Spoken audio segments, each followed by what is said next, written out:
नमस्कार साथियों, आज देश जीके ट्रिक में आप सभी का स्वागत है। दोस्तों, इस वीडियो में मैं एसएससी जीडी कांस्टेबल एग्जाम 24 फरवरी 2024 के फोर्थ शिफ्ट में जीके जीएस के सेक्शन से जो भी प्रश्न पूछे गए हैं, इस वीडियो में मैं डिस्कस करने वाला हूं। तो साथियों, पहला प्रश्न है, भारत दूसरी बार एशियन गेम्स की मेजबानी किस वर्ष किया था? तो साथियों, भारत दूसरी बार एशियन गेम्स की मेजबानी 1982 ईस्वी में किया था। नेक्स्ट क्वेश्चन है, वर्ष 2023 का governor of the year award किसे दिया गया है? तो साथियों, वर्ष 2023 का governor of the year award Shaktikanta Das को दिया गया है। ओके फ्रेंड्स, नेक्स्ट क्वेश्चन है, चंद्रगुप्त प्रथम की पत्नी का क्या नाम था? तो साथियों, आपसे पूछा गया था कि चंद्रगुप्त प्रथम की पत्नी का क्या नाम था। तो चंद्रगुप्त प्रथम की पत्नी का नाम जो है कुमार देवी था। सर्वोच्च न्यायालय के न्यायाधीशों का वेतन कौन निर्धारित करता है?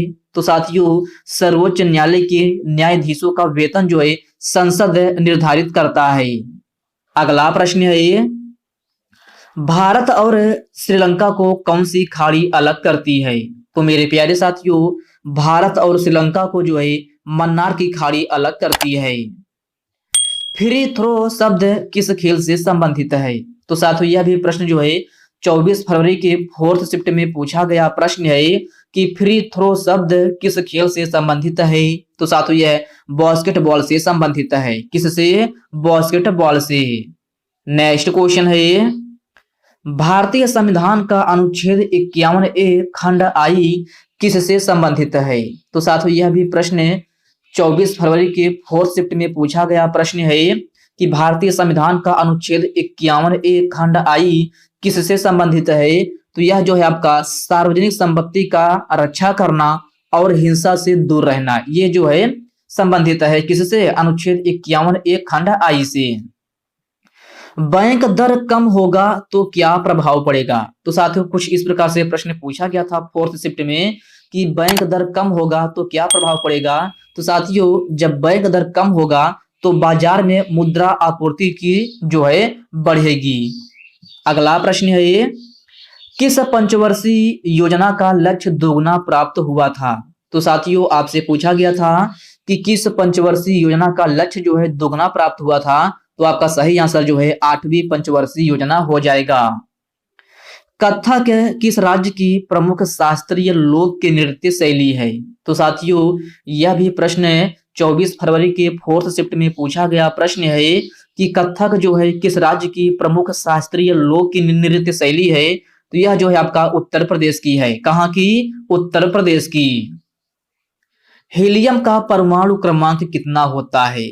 तो साथियों, आपसे हीलियम का परमाणु क्रमांक पूछा गया था। तो हीलियम का परमाणु क्रमांक जो है 2 होता है, जिसका प्रतीक जो है He होता है। क्या? He। केरल राज्य का प्रसिद्ध त्योहार कौन सा है? तो साथियों, इस प्रकार से प्रश्न पूछा गया था कि केरल राज्य का जो है प्रसिद्ध त्योहार कौन सा है। तो आपके ऑप्शन में ओणम दिया गया था, जो कि आपका 100% ये आपका एक्यूरेट आंसर हो जाएगा। प्रधानमंत्री विश्वकर्मा योजना कितने वर्षों के लिए शुरू किया गया है?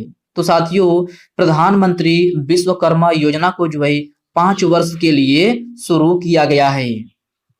अफगानिस्तान के साथ भारतीय सीमा की लंबाई कितनी है? तो मेरे प्यारे साथियों, अफगानिस्तान के साथ भारतीय सीमा की लंबाई जो है 106 किलोमीटर है। कितना? 106 किलोमीटर। यह भी प्रश्न जो है आपके 24 फरवरी के फोर्थ शिफ्ट में पूछा गया प्रश्न है।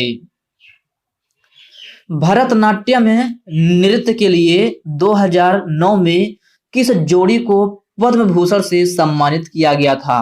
तो साथियों, आपसे पूछा गया था कि भरतनाट्यम नृत्य के लिए 2009 में किस जोड़ी को पद्म भूषण से सम्मानित किया गया था? तो साथियों, यह जो है वन्ना दिल पुदिया विट्टिल धनंजयन और शांता धनंजयन को जो है सम्मानित किया गया था। शिकागो सम्मेलन में भारत से भाग किसने लिया था? तो साथियों, कुछ इस प्रकार से प्रश्न पूछा गया था फोर्थ शिफ्ट में, जिसका सही आंसर जो है स्वामी विवेकानंद हो जाएगा। अगला प्रश्न है, अर्थशास्त्र में SLR का पूर्ण रूप क्या होता है? तो साथियों सिंपली आपसे SLR का पूर्ण रूप पूछा गया था, जिसका पूर्ण रूप जो है स्टैट्यूटरी लिक्विडिटी रेशियो होता है। यह प्रश्न जो है आपका रिपीटेड क्वेश्चन है। यह प्रश्न जो है पिछले शिफ्टों में भी प्रश्न पूछा जा चुका है। साथियों अगला प्रश्न है जो पूछा गया था, वह बांसुरी के लिए अवार्ड से संबंधित कोई प्रश्न पूछा गया था। वो करंट अफेयर का 2023 से क्वेश्चन था, लेकिन क्वेश्चन का लैंग्वेज क्लियर नहीं हो पाया था। तो साथियों जो लोग 24 फरवरी के 4th शिफ्ट का एग्जाम देकर आए हैं, तो साथियों आप लोग कमेंट बॉक्स में कमेंट करके बताइएगा कि 2023 के बांसुरी के लिए अवार्ड से संबंधित जो है कौन सा प्रश्न पूछा गया था। और साथियों एक प्रश्न जो है क्रिकेट से संबंधित कोई प्रश्न पूछा गया था, इसका भी लैंग्वेज जो है क्लियर नहीं हो पाया है। तो इन दोनों प्रश्नों को आप लोग जो है कमेंट बॉक्स में कमेंट करके बताइएगा कि बांसुरी से और क्रिकेट से संबंधित जो है कौन से प्रश्न पूछे गए थे। अगला प्रश्न है ये, भलाई का विलोम शब्द क्या होता है? तो साथियों यह भी प्रश्न हिंदी के पोर्शन से 4th शिफ्ट में पूछा गया प्रश्न है कि भलाई का विलोम शब्द क्या होता है? तो भलाई का विलोम शब्द क्या होता है? भलाई बुराई। चांदनी का पर्यायवाची शब्द क्या होता है? तो प्यारे साथियों चांदनी का पर्यायवाची शब्द चंद्रिका, ज्योत्सना और कौमुदी।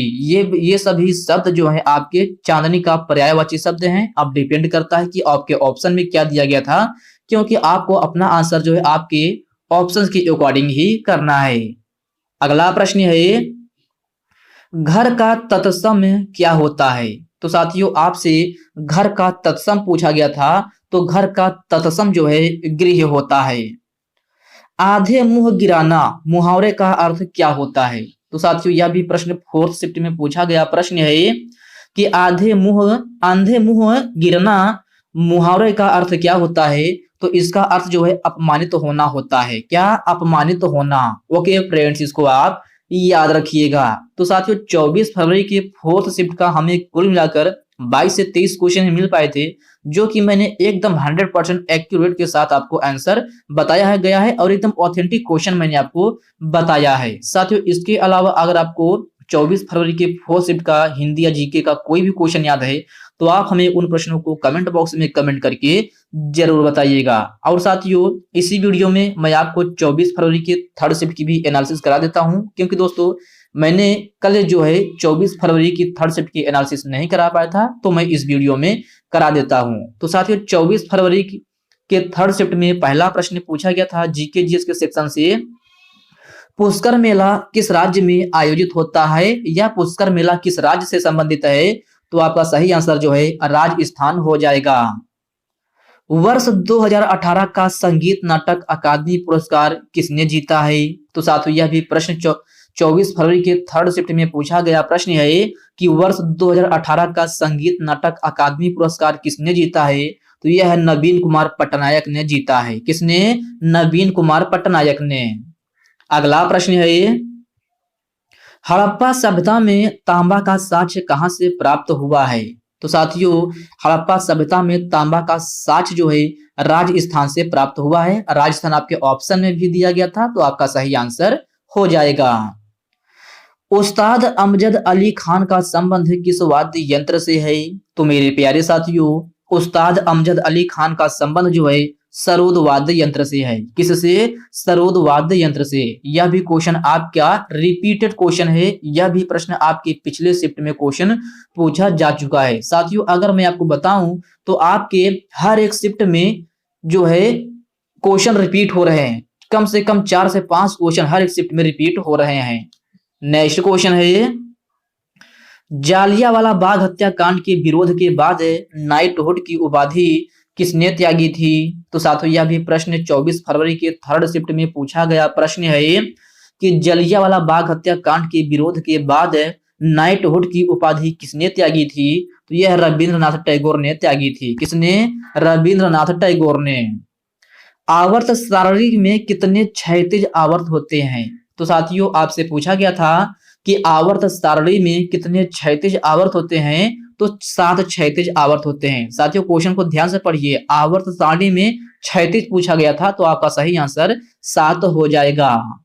अगला प्रश्न है ये, भारत के दक्षिण में कितने द्वीपीय पड़ोसी देश हैं? तो साथियों आपसे पूछा गया था कि भारत के दक्षिण में कितने द्वीपीय पड़ोसी देश हैं, तो 2 हैं। कौन कौन से हैं? श्रीलंका और मालदीव हैं।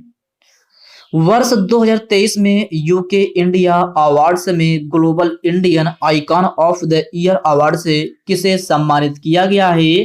तो साथियों, वर्ष 2023 में यूके इंडिया अवार्ड्स में global Indian icon of the year award से मैरी कॉम को सम्मानित किया गया है। किसको? मैरी कॉम को। नेक्स्ट क्वेश्चन है, किस शहर ने 2018 में एशियाई खेलों की मेजबानी किया था? तो साथियों, खेल से भी संबंधित आपके हर एक शिफ्ट में 1 से 2 प्रश्न पूछे जा रहे हैं, तो जितने भी खेल से इंपॉर्टेंट क्वेश्चन हैं आप उन प्रश्नों को एक बार अच्छे से जरूर देख लीजिएगा, जिनका भी एग्जाम आगे आने वाले शिफ्ट में है। तो साथियों, आपसे पूछा गया था कि किस शहर ने 2018 में एशियाई खेलों की मेजबानी किया था? तो यह आपका जकार्ता किया था। वर्ष 1983 में कपिल देव ने वर्ल्ड कप किस स्टेडियम में जीते थे? तो मेरे प्यारे साथियों, वर्ष 1983 में कपिल देव ने वर्ल्ड कप जो है लॉर्ड्स स्टेडियम में जीते थे। किस स्टेडियम में? लॉर्ड्स स्टेडियम में। नेक्स्ट क्वेश्चन है, हरित क्रांति के कारण भारत में किस फसल की अधिकतम दर देखी गई थी? तो हरित क्रांति के कारण भारत में गेहूं की अधिकतम दर देखी गई थी। आंध्र प्रदेश का प्रसिद्ध शास्त्रीय लोक की नृत्य शैली कौन सी है? तो साथियों, यह भी प्रश्न जो है 24 फरवरी के 3rd शिफ्ट में पूछा गया प्रश्न है कि आंध्र प्रदेश का प्रसिद्ध शास्त्रीय लोक की नृत्य शैली कौन सी है? तो यह आपका कुचिपुड़ी है। अगला प्रश्न है, भारतीय संविधान का अनुच्छेद 168 किससे संबंधित है? तो साथियों, भारतीय संविधान का अनुच्छेद 168 जो है विधानसभा और विधान परिषद से संबंधित है। किससे? विधानसभा और विधान परिषद से। चीनी जनवादी गणराज्य की राजधानी क्या है? तो साथियों, यह भी प्रश्न 24 फरवरी के 3rd शिफ्ट में पूछा गया प्रश्न है कि चीनी जनवादी गणराज्य की राजधानी क्या है। सिंपली साथियों, आपसे चीन की राजधानी पूछा गया था, तो चीन की राजधानी क्या है? तो चीन की राजधानी बीजिंग है। क्या? बीजिंग। अजय बंगा विश्व बैंक के कौन से नंबर के अध्यक्ष बने हैं? तो साथियों, आपसे पूछा गया था कि अजय बंगा विश्व बैंक के कौन से अध्यक्ष बने हैं? तो यह आपका 14वें नंबर के अध्यक्ष बने हैं। यह भी प्रश्न 3rd शिफ्ट में पूछा गया प्रश्न है। संपत्ति का अधिकार कौन सा संवैधानिक अधिकार है? तो मेरे प्यारे साथियों, संपत्ति का अधिकार जो है विधिक संवैधानिक अधिकार है। साथियों, संपत्ति का अधिकार को इसे जो है अनुच्छेद 31 में था, इसे अब हटा करके अनुच्छेद 300A में रखा गया है, जिसे विधिक अधिकार के रूप में जाना जाता है। तो वही आपसे पूछा गया था कि संपत्ति का अधिकार कौन सा संवैधानिक अधिकार है, तो आपका सही आंसर जो है विधिक अधिकार हो जाएगा। प्रधानमंत्री मोदी जी के पीबीटीजी का पूर्ण रूप क्या होता है? तो साथियों, सिंपली आपसे जो है पीबीटीजी का पूर्ण रूप पूछा गया था, तो जिसका पूर्ण रूप जो है पार्टिकुलरली वल्नरेबल ट्रिबल ग्रुप्स होता है। क्या? Particularly vulnerable tribal groups. Hockey के लिए पुरुष और महिला के लिए कौन सा मंत्रालय कार्य करता है? तो मेरे प्यारे साथियों, हॉकी के लिए पुरुष और महिला के लिए युवा शक्ति मंत्रालय कार्य करता है। ओके फ्रेंड्स, इसको आप याद रखिएगा। यह भी प्रश्न जो है आपके 24 फरवरी के 3rd शिफ्ट में पूछा गया प्रश्न है। नेक्स्ट क्वेश्चन है, हरित क्रांति की कमियां क्या थी? तो साथियों, कुछ इस प्रकार से प्रश्न पूछा गया था कि हरित क्रांति की क्या कमियां थी। इसके ऑप्शन तो हमें नहीं मिल पाए हैं, बट क्वेश्चन ऐसा ही कुछ पूछा गया था कि भारत में हरित क्रांति की क्या कमियां थी। तो आप लोग जो 24 फरवरी का 3rd शिफ्ट का एग्जाम देकर आए हैं, तो आप लोग कमेंट बॉक्स में कमेंट करके बताइएगा कि हरित क्रांति के कमियों से संबंधित जो है कौन सा प्रश्न पूछा गया था। हालांकि क्वेश्चन यही पूछा गया था, बट आप लोग जो है अगर आपको ऑप्शन याद हो तो आप लोग ऑप्शन जो है कमेंट बॉक्स में कमेंट करके जरूर बताइएगा। और साथियों, एक प्रश्न जो है वित्तीय और विकास किसमें नहीं आता है, कुछ इस प्रकार से प्रश्न पूछा गया था। इस क्वेश्चन का भी जो है हमें ऑप्शन नहीं मिल पाया है, तो आप लोग देख लीजिएगा। ये दोनों क्वेश्चन जो है 24 फरवरी के 3rd शिफ्ट में पूछे गए प्रश्न है। तो जो लोग 24 फरवरी का 3rd शिफ्ट का एग्जाम देकर आए हैं, वो लोग कमेंट बॉक्स में कमेंट करके बताइएगा कि हरित क्रांति और वित्तीय विकास से संबंधित जो है कौन सा प्रश्न पूछा गया था।